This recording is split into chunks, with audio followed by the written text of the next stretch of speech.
स्वागत है आप सभी लोगों का सूजस ई बुलेटिन में 26 जुलाई का अंक अपन देख रहे हैं। 26 जुलाई विजय दिवस के रूप में मनाते हैं अपन।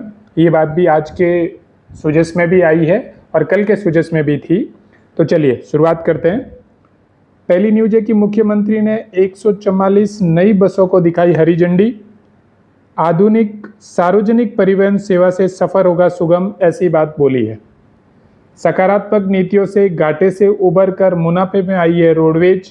मुख्यमंत्री यानी मुख्यमंत्री जी ये कह रहे हैं कि पिछले 2.5 साल में हम लोगों ने अपनी नीतियों से रोडवेज जो कि घाटे में चल रही थी उसे मुनाफे में लेकर आ गए। तो ये हीरापुर बस टर्मिनल से 144 नई बसों का पूजन किया गया।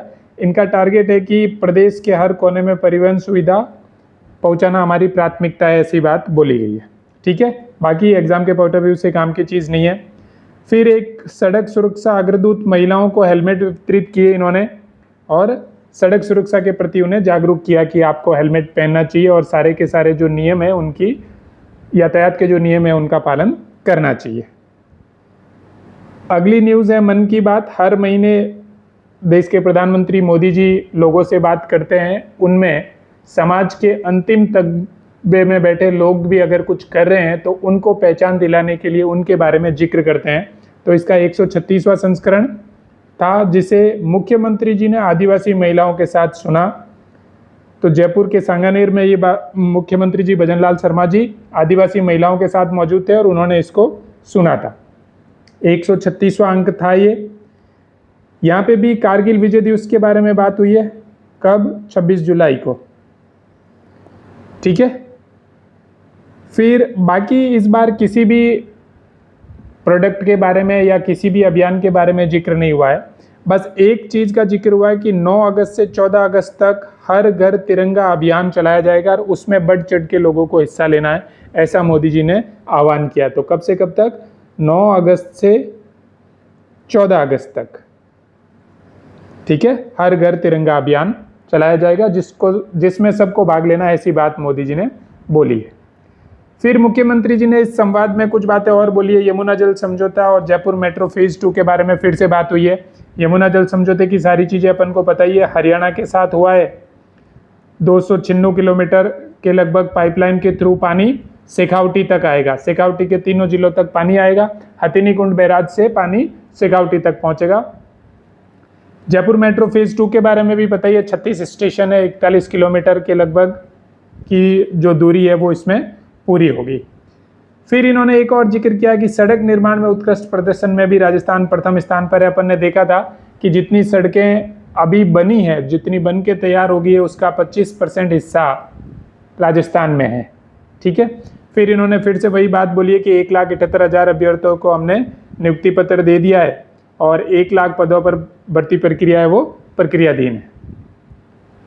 अगली न्यूज़ में देखो, भारत टैक्सी के बारे में बात हुई है। सहकारिता के थ्रू जिन जो प्राइवेट एजेंट है टैक्सी वाले, उनकी मोनोपोली को ख़त्म करने के लिए और सहकारिता को बढ़ावा देने के लिए ये मॉडल लेके आए हैं भारत टैक्सी। तो राजस्थान में ये जयपुर में स्टार्ट हो रहा है। कोऑपरेटिव ने RCDF, नगर निगम जयपुर और जयपुर मेट्रो और RSRTC के साथ MOU किया है। 100 से अधिक वाहनों को हरी झंडी दिखाकर इसका शुभारंभ किया है मुख्यमंत्री जी ने। ठीक है, इन्होंने ये कहा कि अब ये जो सारथी है यानी जो ड्राइवर है वो स्वयं भागीदार और सहस्वामी है। इनको हम लोग 5 लाख रुपए तक का दुर्घटना बीमा भी दे रहे हैं और 30,000 से अधिक सारथी हमसे जुड़ चुके हैं और 7 लाख ग्राहक इस प्लेटफॉर्म का हिस्सा बन चुके हैं। यानी भारत टैक्सी जो प्लेटफॉर्म बनाया है उसका यूज 7 लाख लोगों ने कर लिया है। 30,000 से अधिक सारथी उसमें जुड़ चुके हैं और हम इसमें सारथियों को उनका जो वाहन है उसमें एक हिस्सेदारी भी दे रहे हैं जिससे वो किसी भी तरीके के कमीशन के बारे में नहीं सोचे। तो भारत टैक्सी सहकारिता आधारित स्वामित्व का मॉडल है। सहकार से समृद्धि की बात की है।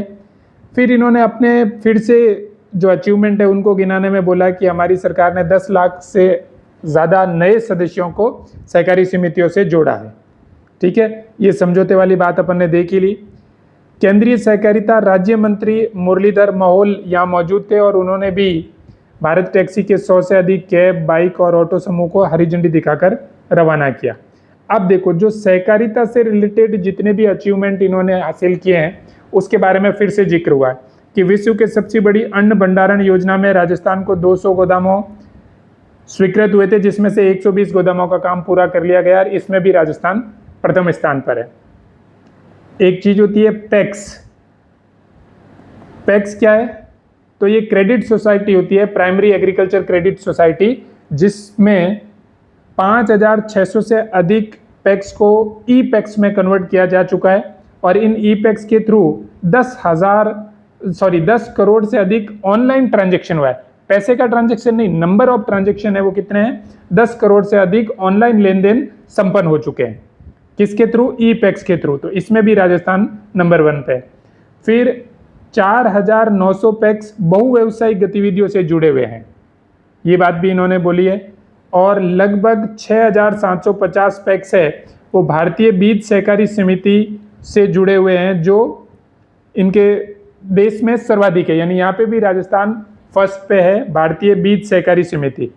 फिर ये जो भारतीय बीज सहकारी समिति है, इसी एक टिश्यू कल्चर प्रयोगशाला स्थापित होनी है, जिसके लिए 50 एकड़ भूमि देने के भी तत्काल निर्देश दिए गए हैं कि आपको इसको जल्दी से देना है। ठीक है, ये आग्रह किया था सहकारिता मंत्री अमित शाह जी ने। ठीक है, 6 जुलाई को 5 साल हो चुके हैं सहकारिता मंत्रालय को बने हुए, तो उसके बारे में भी जिक्र हुआ है। फिर राजस्थान कहाँ कहाँ नंबर 1 है, वो फिर से बात बोली है कि राजस्थान को सहकार सदस्यता अभियान, अन्न भंडारण योजना, ई पैक्स के गठन, पैक्स के कंप्यूटरीकरण यानी उनको ई इलेक्ट्रोनाइजेशन या डिजिटलाइजेशन बनाना, इन सब में देश में प्रथम स्थान पर है।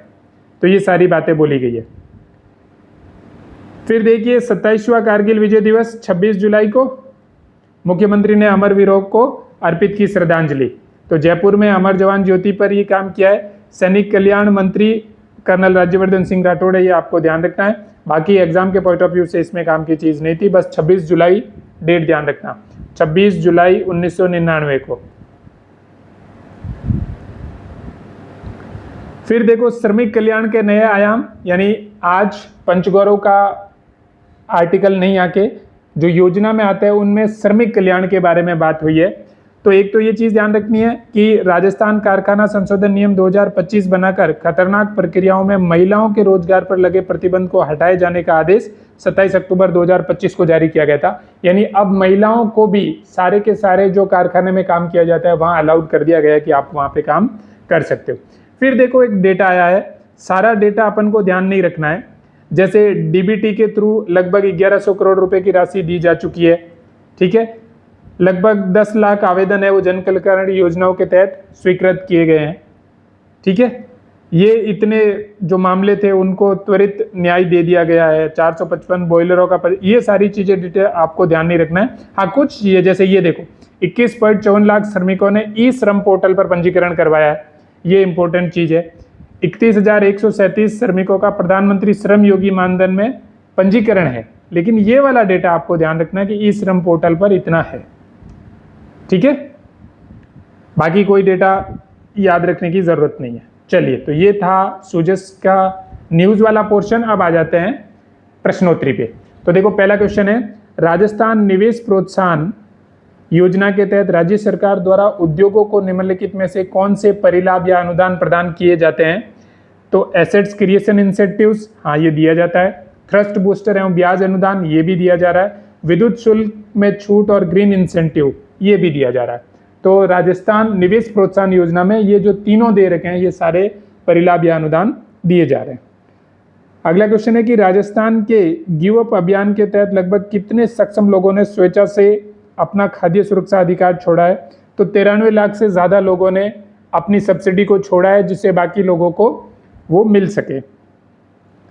अगला क्वेश्चन है, जयपुर विकास प्राधिकरण द्वारा गुलाबी नगरी के 3 प्रमुख प्रवेश द्वारों पर बनाए जाने वाले भव्य स्वागत द्वार किस थीम पर आधारित होंगे? तो वेस्ट टू आर्ट थीम पर आधारित होंगे। जयपुर विकास प्राधिकरण ये बनवाएगा। अगला क्वेश्चन है, मां योजना के तहत यदि कोई मरीज राज्य से बाहर अंग प्रत्यारोपण कराना चाहता है तो उसे पूर्व अनुमति किससे लेनी होती है?